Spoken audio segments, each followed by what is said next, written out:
Frères et sœurs, je vous salue dans le nom de notre Seigneur Jésus-Christ de Nazareth. Nous sommes rassemblés pour poursuivre la méditation de notre sous-thème que nous avons commencé hier. Le sous-thème, c'est l'art de demeurer enfant, quoique devenu adulte.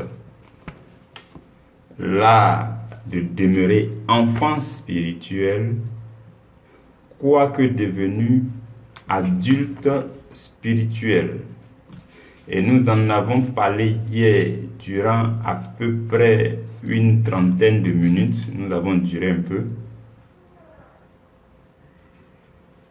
Et nous avons lu un certain nombre de textes, à commencer par Jean chapitre 1, verset 12, qui dit que tous ceux qui ont reçu la lumière de Christ, ceux-là ont reçu le pouvoir de devenir enfants de Dieu et qu'ils sont rentrés dans la grande famille des enfants de Dieu. Ensuite, nous avons parlé du fait qu'on ne devrait pas rester enfant parce qu'il y a 3 phases dans la croissance spirituelle. Il y a la phase d'enfance, il y a la phase intermédiaire entre l'enfance et l'adulte, et il y a la phase adulte. Par la suite, nous nous sommes inspirés d'une citation de Rick Joyner dans son livre intitulé Ultime Assaut, l'ultime assaut, où il a dit que lorsque nous sommes enfants spirituels, Jésus-Christ est pour nous l'agneau, en ce sens qu'il est doux, il est miséricordieux, il manifeste beaucoup de tendresse, beaucoup d'amour envers nous, parce que nous sommes encore bébés spirituels. Mais son objectif n'est pas que nous restions bébés.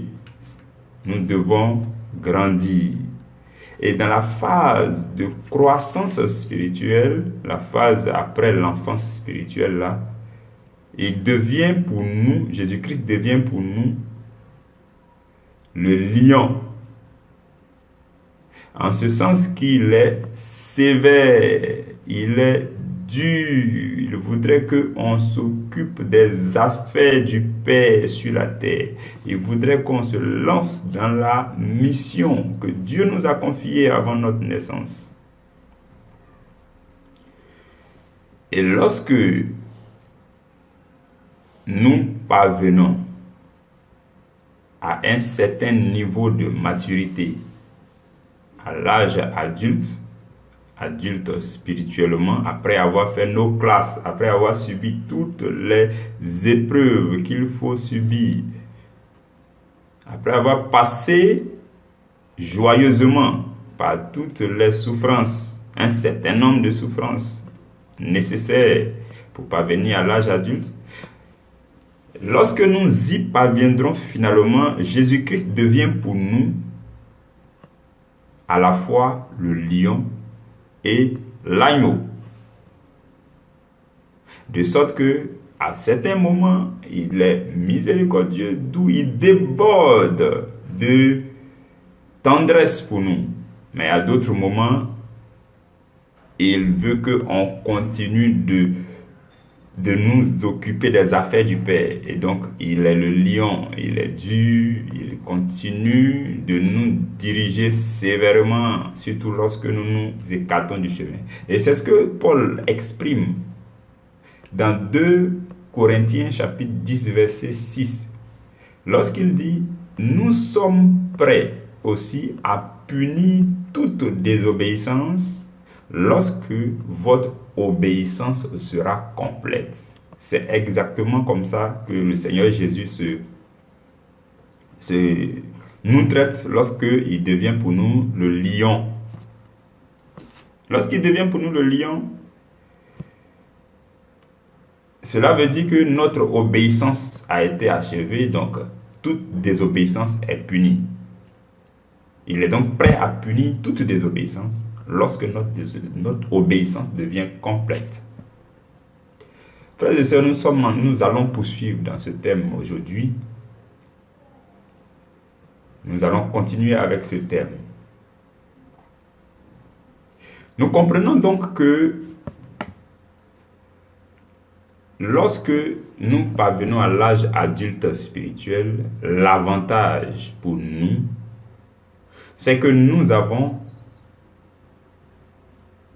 l'expérience de l'enfance et nous avons l'expérience de la phase intermédiaire. Donc, on peut faire l'enfant quand on veut. Alléluia. Quelqu'un qui a grandi, son avantage sur un enfant, c'est qu'il peut se comporter comme un enfant quand il veut. Quand il veut, il peut se comporter. Il peut se mettre à pleurnicher quand il veut. Parce qu'il a déjà fait. Il est déjà expérimenté en la matière. Il a été enfant pendant des années. Et il sait comment se comporter en enfant. Mais malheureusement, c'est que lorsque nous on grandit, on laisse tomber tout ce qui est d'enfant. Là, je parle dans le domaine spirituel. Quand on grandit, on laisse tomber toutes les qualités d'enfant. Alors que lorsque nous étions enfants, toutes les fois que nos parents étaient un peu mécontents, on était toujours prêt à se mettre à genoux pour supplier, pour dire, pour pleurnicher, pour dire non, papa, laisse-moi, je veux ça, ceci, cela, ainsi de suite. C'est ça, et c'est ça l'adoration. Quoique devenus enfants, nous devons continuer à pleurnicher, à pleurer, à supplier, à adorer Dieu s'il le faut. Nous devons continuer à manifester les qualités de notre enfance spirituelle s'il le faut. Jésus l'a fait. Jésus l'a fait. Je vais nous lire, nous allons ensemble prendre nos Bibles dans le livre de Luc, chapitre 2, verset 42 à 52. Nous allons lire ce texte-là. Rapidement, vous allez voir comment est-ce que Jésus se comportait vis-à-vis de ses parents d'abord. Ensuite, nous allons voir comment il se comportait vis-à-vis de Dieu avec les qualités d'enfant. Je lis la parole du Seigneur. La Bible dit: lorsque Jésus fut âgé de 12 ans, il montait à Jérusalem avec ses parents pour la fête de Pâques, selon la coutume de la fête. Puis, quand les jours furent écoulés et qu'il s'en retournait, l'enfant Jésus resta à Jérusalem. Son père et sa mère ne s'en aperçurent pas. Croyant qu'il était avec leurs compagnons de voyage, il fit une journée de chemin et le cherchait parmi leurs parents et leurs connaissances. Mais, ne l'ayant pas trouvé, il retournait à Jérusalem pour le chercher. Au bout de 3 jours, il le trouvait dans le temple, assis au milieu des docteurs, les écoutant et les interrogeant. Tous ceux qui l'entendaient étaient frappés de son intelligence et de ses réponses. Quand ses parents le virent, ils furent saisis d'étonnement. Et sa mère lui dit: mon enfant, pourquoi as-tu agi de la sorte avec nous? Voici, ton père et moi, nous te cherchions avec angoisse. Il leur dit: pourquoi me cherchez-vous? Ne saviez-vous pas qu'il faut que je m'occupe des affaires de mon père? Mais il ne comprit pas ce qu'il leur disait. Puis il descendit avec eux pour aller à Nazareth et il leur était soumis. Il leur était soumis. Nous allons nous arrêter là, frères et sœurs. Jésus s'est égaré. Comme certains des enfants de notre temps, Jésus aussi s'est égaré. Pendant 3 jours, ses parents le cherchaient. Lorsqu'il avait 12 ans.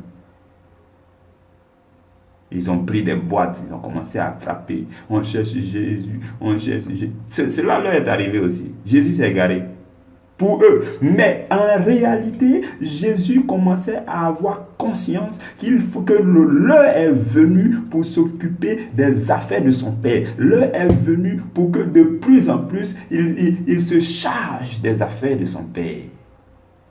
Il était en train de passer de la phase d'enfance à la phase intermédiaire. Il prenait conscience des affaires de son Père. Il va dire à ses parents, vous ne savez pas qu'à un moment donné, il faut que je tourne le regard vers la mission qui m'a été confiée. Nous devons dire la même chose aujourd'hui dans nos vies. À un certain moment donné, nous avons grandi. Pour beaucoup d'entre nous, nous avons perdu de l'âge.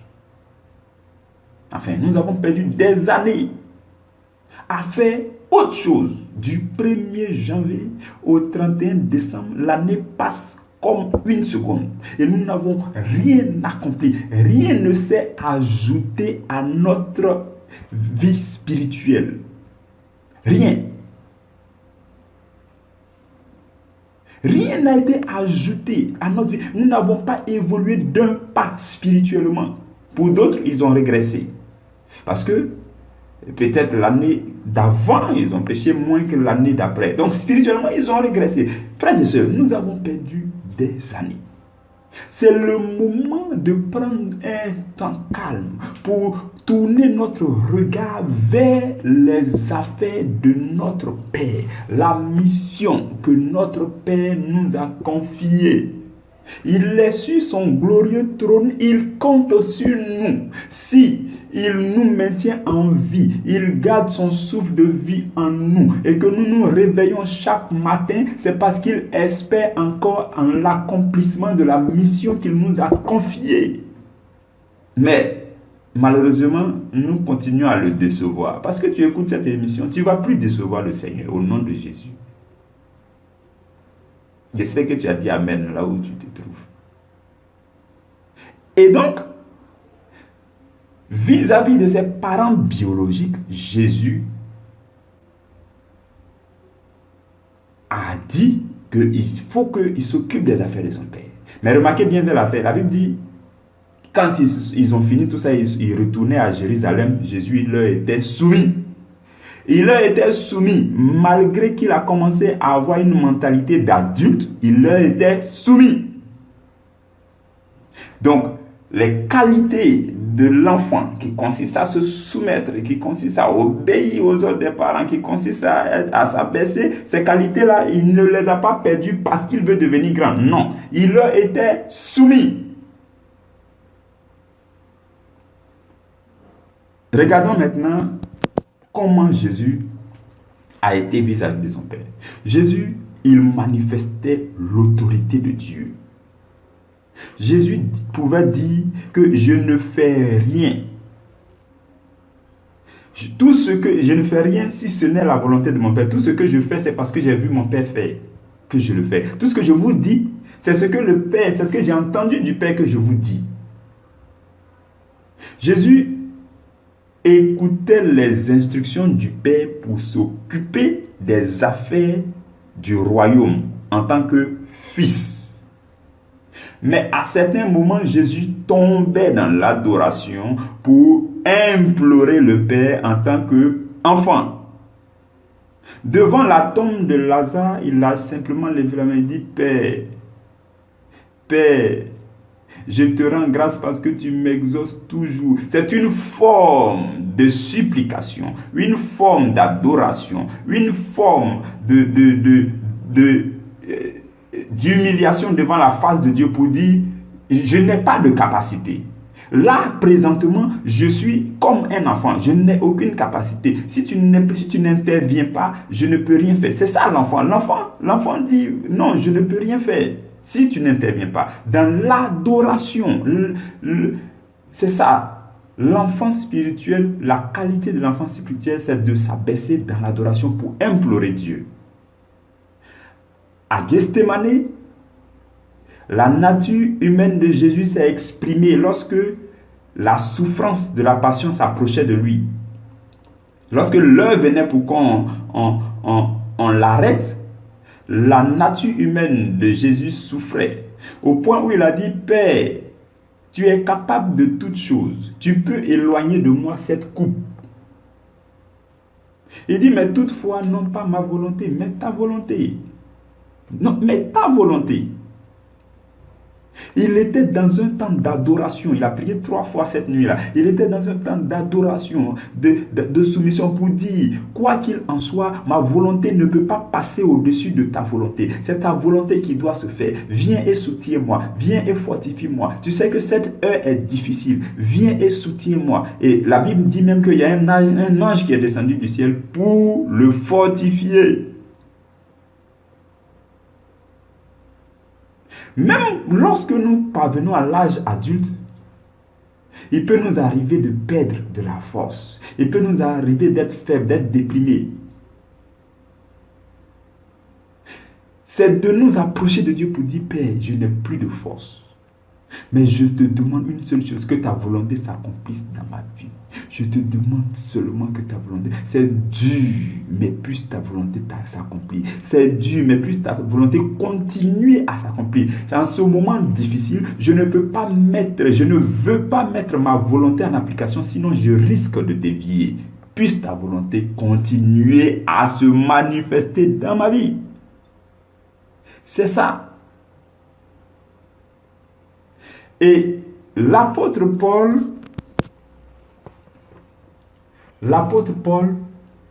aussi, quoique devenu enfant, il parlait toujours comme s'il n'avait aucune capacité. Au point où il a dit, ce n'est pas comme si j'ai une capacité, nous avons une capacité comme venant de nous-mêmes, mais toutes nos capacités, au contraire, viennent de Dieu. Parlant des Pierre, des Jean, il dit, je suis le moindre des apôtres. Je ne suis rien devant ces apôtres par excellence. Les Pierre, les Jean, je ne suis rien devant eux. Même si j'ai travaillé plus que eux.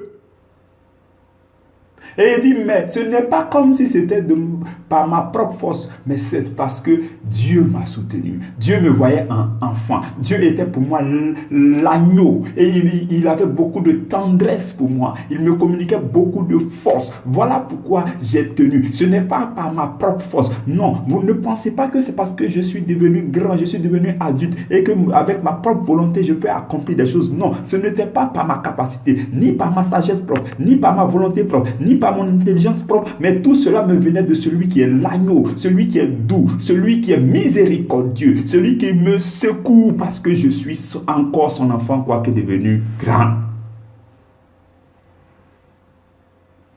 Voici ce que nous devons dire, nous aussi, frères et sœurs. Lorsque nous prenons de l'âge dans la spiritualité, il faut que nous... C'est-à-dire, l'erreur, c'est de penser que ce que nous avons reçu de Dieu, ce qui nous a été enseigné à travers la Bible et les prédications, cela nous appartient désormais et qu'on peut l'utiliser avec notre propre intelligence sans faire recours à Dieu. Voici l'erreur. Et c'est justement la raison pour laquelle Jésus est le lion. Même quand on est en train de grandir, il est le lion parce qu'il ne faudrait pas qu'il en soit ici. Il ne faudrait pas que quelqu'un s'enorgueillisse de la révélation de la parole. C'est-à-dire qu'il est là et puis il reçoit la lumière sur un verset, une révélation profonde qui lui permet de prendre une grande décision qui change le cours de sa vie. L'erreur, c'est de dire après que c'est par ma propre sagesse que je suis parvenu. Non, Jésus veille à ce qu'on rende gloire à Dieu pour ces choses.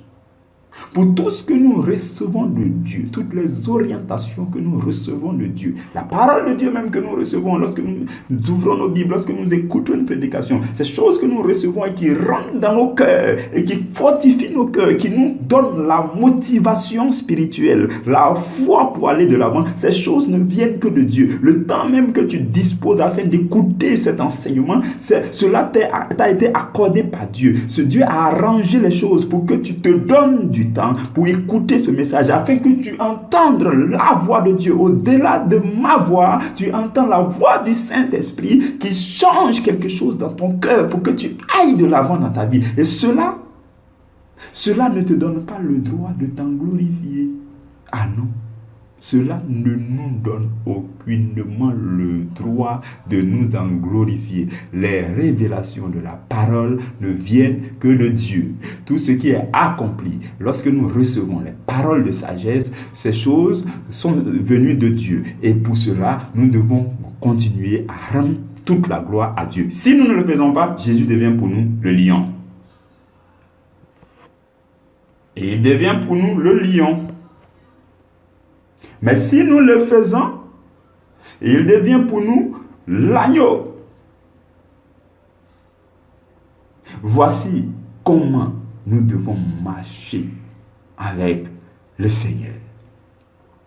Peu importe le niveau spirituel que vous avez atteint, voici comment nous devons marcher avec le Seigneur pour qu'il continue d'être doux envers nous, pour qu'il continue d'être l'agneau, pour que nous continuions d'être ses enfants, en même temps ses fils et ses filles.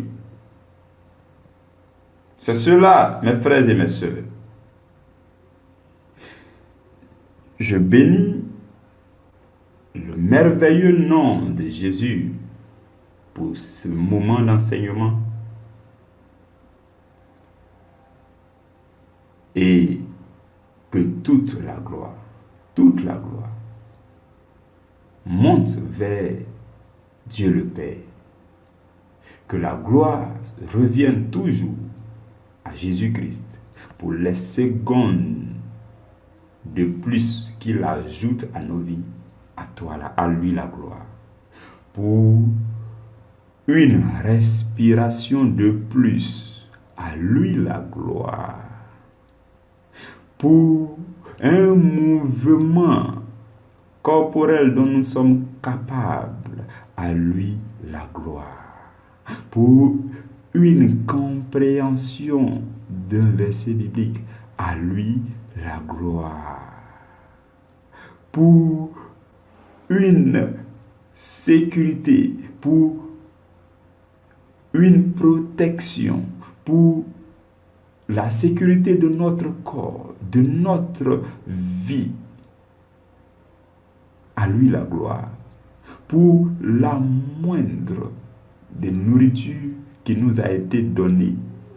À lui la gloire. À lui la gloire en toutes choses. En toutes choses. En toutes choses. Ayons un cœur qui adore, qui rend gloire à Dieu, qui bénit l'Éternel à tout moment. Que Dieu te bénisse abondamment et que Dieu fasse de toi un fils, un adorateur, une adoratrice en esprit et en vérité. Au nom de Jésus. Amen.